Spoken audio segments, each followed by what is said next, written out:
అబ్బా! పొద్దున్నే లేవగానే కప్పు కాఫీ పడకపోతే ఇంజిన్ స్టార్ట్ అవ్వదా?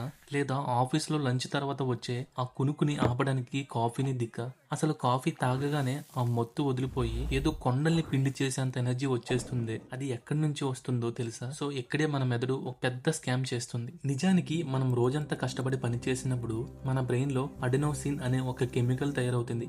ఇది మెల్లగా వెళ్ళి మీ మెదడుకి బాబు నువ్వు బాగా టైర్డ్ అయిపోయావు. ఇంకా చాలు కళ్ళు మూసుకో నిద్రపో అని మెసేజ్‌ల మీద మెసేజ్‌లు పంపిస్తుంది. ఈ అడెనోసిన్ ఎంత ఎక్కువ తయారైతే మీకు అంతే ఎక్కువగా నిద్ర, అలసట వస్తాయి. ఇక్కడే అసలు సిసలైన కెఫిన్ ఎంట్రీ ఇస్తుంది. ఈ కెఫిన్ చూడడానికి అచ్చం ఆ అడెనోసిన్ లాగే ఉంటుంది. సో ఇది మెదడుకి వెళ్ళి ఆ అడెనోసిన్ కూర్చోవలసిన సీట్లో తానే వెళ్ళి దౌర్జన్యంగా కూర్చుంటుంది. అంటే మీ మెదడుకి అందాల్సిన అలసట సిగ్నల్స్ ని మధ్యలోనే కట్ చేస్తుందన్నమాట. మీ బ్రెయిన్ కి ఏమనిపిస్తుందంటే అబ్బా మనోడు అసలు టైర్డ్ అవ్వలేదు, ఫుల్ యాక్టివ్ గా ఉన్నాడని భ్రమ పడుతుంది. సింపుల్ గా చెప్పాలంటే కాఫీ మీకు కొత్తగా ఎనర్జీ ఇవ్వదు. జస్ట్ మీరు అలసిపోయారన్న విషయాన్ని మీ మెదడుకి తెలియజేయకుండా ఒక ట్రిక్ చేస్తుంది అంతే. ఇదొక బ్రెయిన్ హ్యాక్.